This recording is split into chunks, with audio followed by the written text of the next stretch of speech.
Obviously খুব ভালো তো লাগছে। দীর্ঘ প্রতীক্ষার অবসান নয়। দেখো, বিজেপি একটা সর্বভারতীয় দল, বিশ্বের সবচেয়ে বড় পার্টি। তাদের একটা সিটে অনেকগুলো করে ক্যান্ডিডেট আছে, ফলে সেই কারা যোগ্য, কাকে প্রার্থী করা হবে সেই নিয়ে তো একটু সময় লাগবে। অন্যান্য রাজনৈতিক দলের মতো তো নয় যে টাকা দিয়ে প্রার্থী করা যায়। টাকা দিয়ে কিনতে পারলে অনেক তাড়াতাড়ি প্রার্থী হয়ে যায়, সেটা কোনো কথা নয়। দীর্ঘ প্রতীক্ষার অবসান নয়, এটা চলে এরকম। অনেকজন যোগ্য প্রার্থী থাকে, তার মধ্যে থেকে কে সেরা, কে এই সিটটা জিততে পারবে, এই জন্য দেরি হয়। টাকা দিয়ে প্রার্থী কে হয়েছে? টাকা দিয়ে প্রার্থী কে হয়েছে জানি না, অনেক জায়গায় খবর আসছে। তোমরা খবর নাও, তোমরা তো সংবাদ মাধ্যমে আছো। উল্টো দিকে একদম তৃণমূলের জেলা যুব সভাপতি, কতটা শক্ত হবে বা কতটা সোজা? সোজা থাকতে বলে কিছু ভাবছি না, আমি নিজের প্রচার নিয়ে ভাবছি, মানুষের উন্নতি নিয়ে ভাবছি। 1 নম্বর ওয়ার্ডের বাসিন্দা, মানে আমি মেমারির লোক। যা কিছু আমার পড়াশোনা, শিক্ষা দীক্ষা, প্রোগ্রাম সব কিছু মেমারিতেই করা। আর তৃণমূল তো মেমারি থেকে প্রার্থী খুঁজে পায়নি, বলে বর্ধমান থেকে আনতে হয়েছে। আর প্রার্থী নিয়ে আমি কিছু বলতে চাই না, আমি আমার কথা মানুষকে বলতে চাই।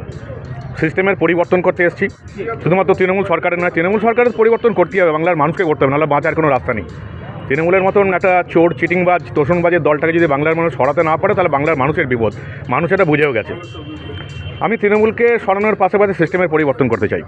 যে এরকম এই দুর্গন্ধ নোংরা রাজনীতিটা চলছে গোটা পশ্চিমবঙ্গ জুড়ে, এই পরিবর্তন করতে হয়। অন্তত চেষ্টা তো করি। এতদিন 25 বছর মিডিয়াতে কাজ করেছি, সরকারের বিরোধী বরাবর খবর হয়েছে। এবার একটা সুযোগ এসছে যে সিস্টেমের মধ্যে ঢুকে কাজ করার জন্য। ফলে সিস্টেমের মধ্যে ঢুকে দেখি আমার দাপটটা সিস্টেমের মধ্যে ঢুকে দেখাতে পারি কিনা। আর অন্য কোনো দলে প্রার্থী নিয়ে আমি কিছু বলতে চাই না। যে বললাম, মেমারিতে তো তৃণমূল প্রার্থীই পায়নি, তাই বর্ধমান থেকে আনতে হয়েছে। আর প্রার্থীর কী কোয়ালিফিকেশন সেটা তো মানুষ সবাই জানে, আমি আর নতুন করে কিছু বলছি না। ঘরের ছেলে মানব গুহ জিন্দাবাদ, ঘরের ছেলে মানব গুহ জিন্দাবাদ। প্রচার শুরু করছেন এখন থেকে? এই তো প্রচার শুরু হয়ে গেছে। সাংবাদিকতা প্রচার আমাদের 15 দিন ধরেই চলছে। রামনবমীর মিছিল দেখোনি? প্রচার তো প্রথমে শুরুই হয়ে গেছে, এটা তো অফিসিয়াল শুরু হবে আজ থেকে। সাংবাদিকতা ছেড়ে একদম দলীয় প্রার্থী না, সাংবাদিকতা ছেড়ে কে বললো? পশ্চিমবঙ্গে প্রচুর সাংবাদিক আছে যারা বিভিন্ন পার্টি করছে। সাংবাদিক তৃণমূলের মুখপাত্র হয়ে বসে আছে, সাংবাদিকরা রাজ্যসভায় গেছে। আর তোমরা ভালো করে জানো, once a journalist always a journalist. ফলে এই ভোটের পর্ব মিটে গেলে আবার সাংবাদিকতা করবো, অসুবিধা কী আছে? সবাই তো করছে।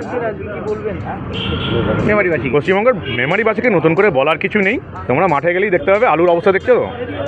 আলুর দর নেই, আলুর চেয়ে আলুর বস্তার দাম বেশি। ফলে মেমারিবাসী বুঝেই গেছে কী অবস্থা। 26,000 মানুষের চাকরি চলে গেল মমতার দুর্নীতির জন্য। সেখানে তো মেমারি ছেলেগুলো আছে। তো এই চোর, চিটিং বা দুর্নীতি বা তোষণবাজের দলটা রাজ্যটাকে কী অবস্থা করে দিয়েছে। আশাবাদী। এই 15 দিন ঘুরে দেখলাম, মেমারি মানুষ পরিবর্তন চাইছে। মেমারি মানুষ তৃণমূলকে চায় না, তারা পদ্মফুলকে ভোট দেবে।